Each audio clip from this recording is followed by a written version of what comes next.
Welcome back to Gabbar-Alahah's book collection and review, where I, Gabbar-Alahah, gives you an inside look at my 200 plus book collection. This video will be covering part 3, Chinese herbal medicine, from the illustrated Encyclopedia of Healing Remedies by C. Norman Shirley, MD, PhD. Ancient Chinese secret. Ancient Chinese secret, huh? This won't be an exhaustive overview of the different type of herbs within Chinese herbal medicine, but I will be covering the background information contained within this book. Chinese medicine is an ancient system of healing. Acupuncture and Chinese herbal medicine grew up in tandem over 2,000 years. It is based on the philosophy of a very different civilization from our own, a civilization that perceived people as either in harmony or out of harmony with themselves and their surroundings. Traditional Chinese medicine, TCM, sees disease in terms of patterns of disharmony and so attempts to restore the balance in the person who is sick. Energy is believed to flow through channels called meridians through which disease may be treated. The caption for this illustration reads, "The Chinese God of Medicine. Chinese medicine has an ancient heritage." Emperor Shennong is an extremely important person in Chinese history. He is one of the 3 greatest heroes of Chinese culture, the other 2 being the Yellow Emperor and Fuxi, the revealer of the 8 trigrams. He is also known as the inventor of Chinese medicines. He ruled and took over China during the 3 sovereigns and 5 emperors. Everyone also considers him as the Emperor of 5 Greens.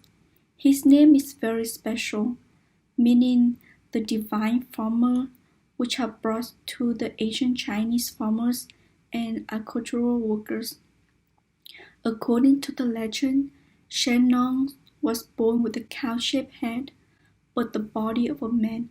His strength is come from the cow and is a symbol of fertility and agriculture.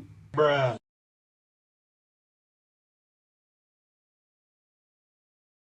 Yin and Yang. Chinese medicine is based on the philosophy of Yin and Yang. These are the dual forces in the universe seen both within nature and in human beings. They are used to explain the ongoing process of natural changes. Yang is more prevalent during the day, while yin forces are more prevalent at night. There are no absolute yin or yang in living things. A cold yin type illness may have aspects of yang, such as sharp, forceful contractions. Yin and yang both depend on each other and keep each other under control. However, it is when they go seriously out of balance and do not correct themselves that there is disease. You might have seen this symbol before, whether it's as a temporary tattoo or at a Chinese temple. It's called the Yin-Yang symbol. It comes from Taoism, a religion born in China, and it has far more meaning than you probably realize. The yin is the dark swirl and the yang is the light one, and each side has a dot of the opposite color, which gives a clue to the meaning of yin and yang. Everything contains the seed of its opposite.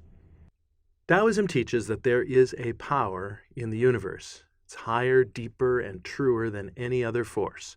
They call it the Tao. It means the way.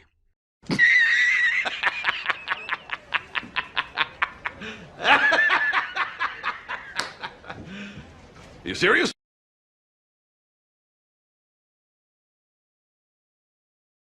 A short history.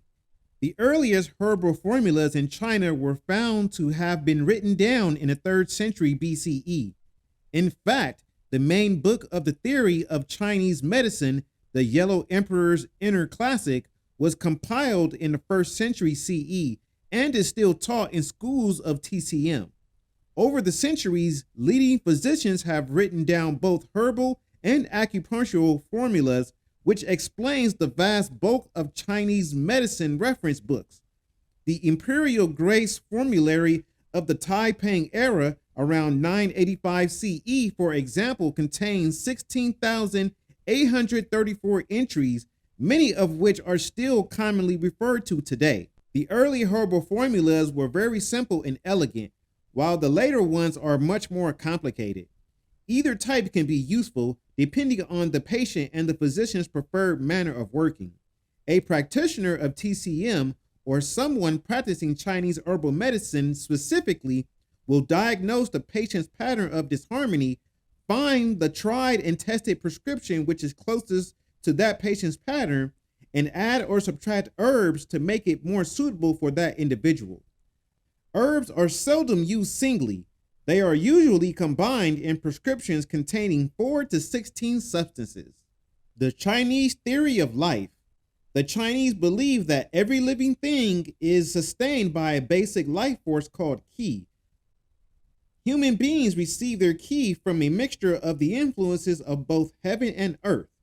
Therefore, we do have an element of the divine in us, which separates us from the animals. Chinese medicine works with the qi that we have to make us better. It may unblock the flow of qi in the body if it is stuck, or it may nourish qi if it is deficient. We are born with a fixed amount of qi inherited from our parents, yuan qi, source, or genetic qi. This is used both as our reserve tank and as a catalyst in most of the chemical processes of the body. We can nourish our yuan qi, though we cannot add to it.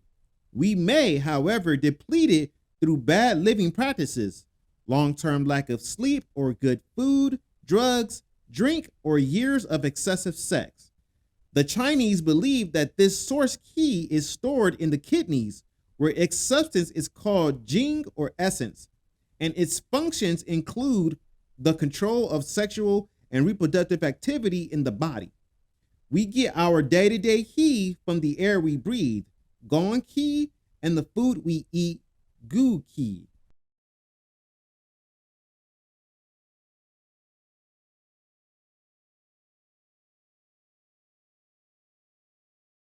Consulting a Chinese herbalist. When you consult a practitioner of Chinese herbal medicine, he or she will first of all ask you in detail about your presenting condition, when it first appeared, your symptoms, what makes it worse or better. You will then be asked about your past medical history and your general health. For example, your appetite, diet, digestion, stools, urination, your sleep patterns, any pain, headaches, backache, ear, nose, and throat, ENT problems, intake of drugs, alcohol, nicotine, body temperature, more hot or cold, circulation and perspiration, energy levels, mental and emotional states, gynecology, menstruation, pregnancies, menopause.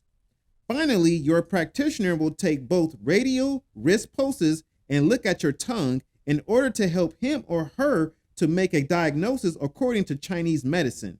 The practitioner may search through some books to check on the herbal prescription most suited to your condition and will then write down a prescription. This will include anything from 4 to 20 herbs and their doses in grams or in qian, Chinese measurements. The names of the herbs will be in English, Latin, Pinyin, Angelicalized Chinese, or in Chinese characters. Your practitioner will then make up the prescription for you or refer you to a herbal supplier to have it made up elsewhere. KXAN's Casey James visited the Texas College of Traditional Chinese Medicine here in Austin, and tonight they have a warning for you. Can we get some more Gonçal? Here at the Texas School of Traditional Chinese Medicine, students spend years learning everything about herbs. We take a lot of classes so that we understand the body just like anybody in Western medicine would study as well. Texas requires students to take 450 hours and offers one of the country's toughest exams before awarding someone their herbal license. The school believes patients can benefit from both Western and traditional medicine. Surgeries and prescription drugs might be needed, but herbs can also help. 5,000 years of trial and error, just has a very rich history, and it's been proven time and time again. But the school says they are concerned at how easily available herbs are in this country. People can buy whatever they want at any time. We need to face the reality and how to protect for the public safety. Lisa Lin is the president of the college and says Americans are under a false impression, and that just because it's natural doesn't mean it can't harm you. If you want to buy the herbs in China, in Taiwan, you need to go to prescription to buy the herbs. but not in this country. In countries like Taiwan and China, they consider herbs to be medicine, just like Americans consider penicillin to be medicine, and you must have a prescription to get any herbs. Don't have that kind of knowledge. They really can hurt them. Lin says mixing the wrong herbs together can cause serious health issues, and mixing herbs with other drugs can even be deadly. If you use herbs, you need a caution. If you don't know what kind of herb to use, maybe you will hurt yourself. For the public safety, Lin says she would like the government to pass new laws to better restrict the sale of herbs. Chinese herbs are mostly made of plant parts, leaves, flowers, fruit or fruit peel, twigs, roots, bark, or fungus. There are some minerals such as gypsum, but these are less commonly used. There are also animal parts in traditional Chinese herbal medicine such as snake, mammal bones, or deer horn. However, their importation has now been forbidden, and herbal practitioners find alternatives to prescribe. Leaf, Renshin ginseng leaf is sometimes used, but the root is more common. Flower, Jinying rosehip is an example of a flower that is used therapeutically. Fruit, Wuwizi Shishkandra fruit is sour and relieves sweating. Bark, Rugui cinnamon bark is a warm herb and relieves cold. Mineral, Shi Gao gypsum treats problems caused by excessive heat. Root, Jai Ying platycon root moves lung qi. In part 4, we will be covering traditional home and folk remedies. If you have a book that you would like to see featured or reviewed, please send me an email, which is located in the description box. With that being said, make sure you subscribe to the channel. I am Gabbar-Alahah, and Shalom.